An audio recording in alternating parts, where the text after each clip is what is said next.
As 3 idades da vida interior. Tomo 1. Primeira parte. Páginas 30, 31, 32 e 33. A conversação interior com Deus.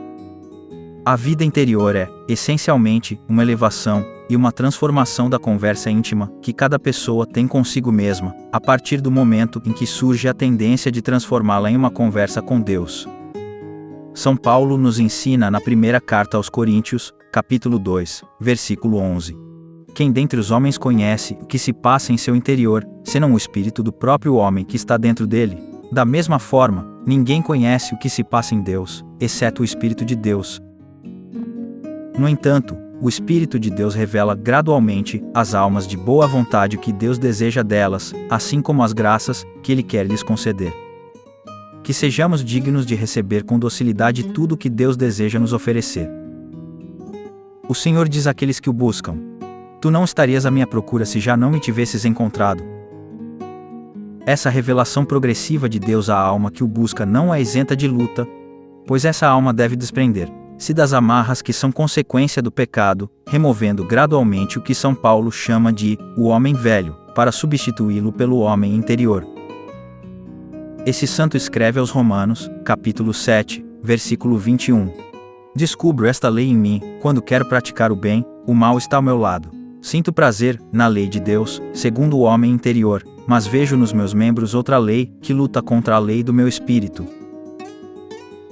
O que São Paulo chama de o homem interior é o que há de mais elevado em nós.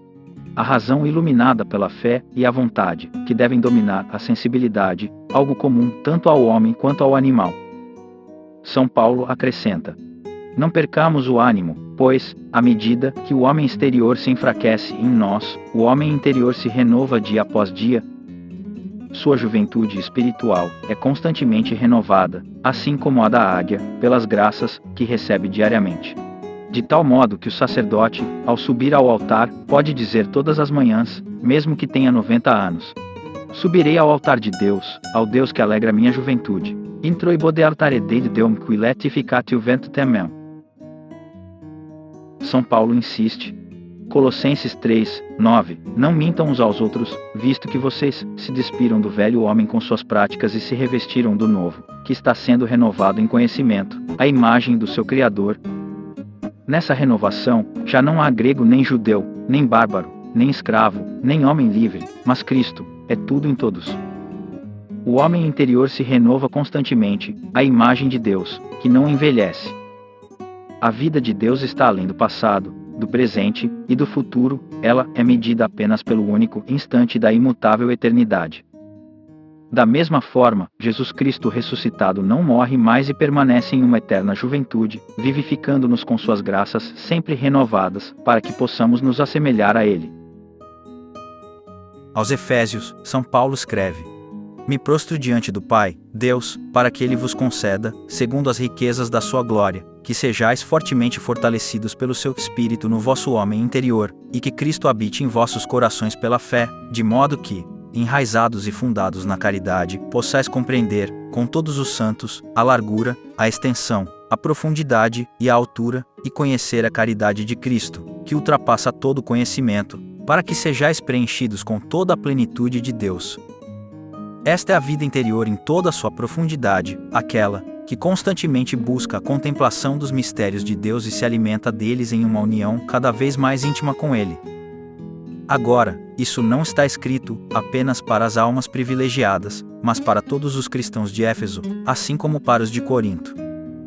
São Paulo acrescenta: Renovai-vos no espírito e nos pensamentos e aprendam a se revestir do homem novo, criado segundo Deus em justiça e santidade verdadeiras. Avancem na caridade, seguindo o exemplo de Cristo, que nos amou e se ofereceu a Deus por nós, como um sacrifício e uma oferta de aroma suave. Efésios 4 e 23, 5, 2. Esclarecidos por estas palavras inspiradas, que recordam o que Jesus, nas bem-aventuranças, nos prometeu e nos concedeu ao morrer por nós, podemos definir a vida interior. A vida interior é uma vida sobrenatural, que, por um verdadeiro espírito de abnegação e oração, nos faz aspirar à união com Deus e nos conduz a ela. Essa vida compreende uma fase em que predomina a purificação, outra, de iluminação progressiva, em vista da união com Deus, conforme ensina toda a tradição, que distingue, assim, a via purgativa ou purificativa dos iniciantes, a via iluminativa dos avançados, e a via unitiva dos perfeitos. A vida interior torna-se, assim, cada vez mais, uma conversa com Deus, na qual, pouco a pouco, o homem se desprende do egoísmo, do amor próprio, da sensualidade e do orgulho. E pela oração frequente, pede ao Senhor as graças sempre renovadas de que necessita. Dessa forma, o homem começa a conhecer experimentalmente não apenas a parte inferior de si mesmo, mas também a porção mais elevada. Sobretudo, começa a conhecer Deus de maneira vital, a ter experiência das coisas de Deus. Pouco a pouco, o pensamento sobre si mesmo, para o qual convergimos todas as coisas, cede lugar ao pensamento habitual de Deus. E, do mesmo modo, o amor egoísta por nós mesmos e por aquilo que há em nós de menos nobre, transforma-se progressivamente em amor por Deus e pelas almas em Deus. A conversa interior muda tanto que São Paulo pôde dizer: nossa conversa já está nos céus, nossa verdadeira pátria. Filipenses 3:20. Santo Tomás enfatizou essa questão. A vida interior é, portanto, sobretudo em uma alma em estado de graça, uma vida de humildade, de abnegação, de fé, de esperança e de caridade, com a paz que advém da progressiva subordinação de nossos sentimentos e de nossa vontade ao amor de Deus, que será o objeto da nossa bem-aventurança. Para levar uma vida interior, não basta, portanto, se dedicar muito ao apostolado externo. Também não seria suficiente possuir uma grande cultura teológica. Nem mesmo isso é necessário. Um iniciante generoso, que possua verdadeiro espírito de abnegação e de oração, já possui verdadeira vida interior, que deve ser desenvolvida cada vez mais. Nessa conversa interior com Deus, que tende a se tornar contínua, a alma fala por meio da oração, orátel, que é a palavra por excelência, aquela que existiria se Deus tivesse criado apenas uma única alma, ou um único anjo. Essa criatura, dotada de inteligência e amor, falaria assim com seu Criador.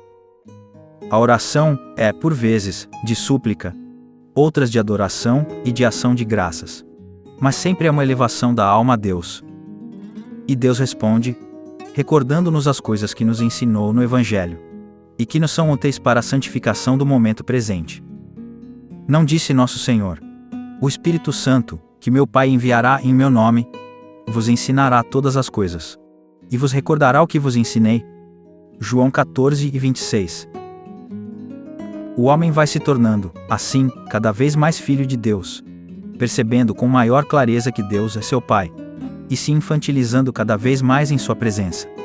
Compreende o que Jesus queria dizer a Nicodemos, que é preciso voltar ao seio do Pai para nascer de novo espiritualmente, de maneira cada vez mais íntima, através daquele nascimento espiritual que é uma semelhança, embora distante, do nascimento eterno do Verbo. Os santos realmente seguem esse caminho, e assim se estabelece entre suas almas e Deus uma conversa, que, por assim dizer, nunca se interrompe. Por isso, dizia-se de São Domingos que ele não sabia falar de outra coisa a não ser de Deus ou com Deus. Por isso, ele era sempre muito caridoso com as pessoas, e ao mesmo tempo prudente, justo e forte. Essa conversa com Deus se estabelece pela influência de Cristo Mediador, como canta repetidamente a liturgia, especialmente no hino Iesu Dulcis Memoria, que é uma esplêndida expressão da vida interior do cristão. Jesus, spes penitentibus, cum pius expetentibus, cum bonus te querentibus, esse adequide e invenientibus. Ó Jesus, esperança dos penitentes, quão terno és para os que te imploram, quão bom és para os que te buscam, e quão indescritível és para os que te encontraram. Nec lingua valet dicere, nec literis primeri, spertus potest credere, quid siti Jesum diligere. Nem a língua pode dizer, nem a escrita expressar, O que é amar o Salvador? Só pode acreditar quem já experimentou. Sejamos do número daqueles que o buscam. E a quem foi dito: Tu não me buscarias se já não me tivesses encontrado. Do organismo espiritual. Artigo 1º: a vida natural e a vida sobrenatural da alma. Artigo 2º: as virtudes teologais. Artigo 3: as virtudes morais. Artigo 4: os dons do Espírito Santo. Artigo 5º: a graça atual, suas diversas formas, e a fidelidade, que exige. A vida interior, que pressupõe o estado de graça, consiste, como já dissemos, em uma generosa inclinação da alma para Deus, pela qual a conversa íntima de cada um consigo mesmo é gradualmente elevada, transformada, e se torna uma conversa íntima da alma com Deus. Isto é, como já foi dito, a vida eterna iniciada na escuridão da fé, antes de alcançar seu esplendor máximo, na clareza da visão beatífica. Para melhor compreender o que é em nós esse germe de vida eterna, o semen gloriae, é necessário considerar que da graça santificante descem para nossas faculdades as virtudes infusas, tanto teologais quanto morais, e os 7 dons do Espírito Santo. Virtudes e dons que são como funções subordinadas de um mesmo organismo, o organismo espiritual, que deve ser aperfeiçoado, até nossa entrada no céu,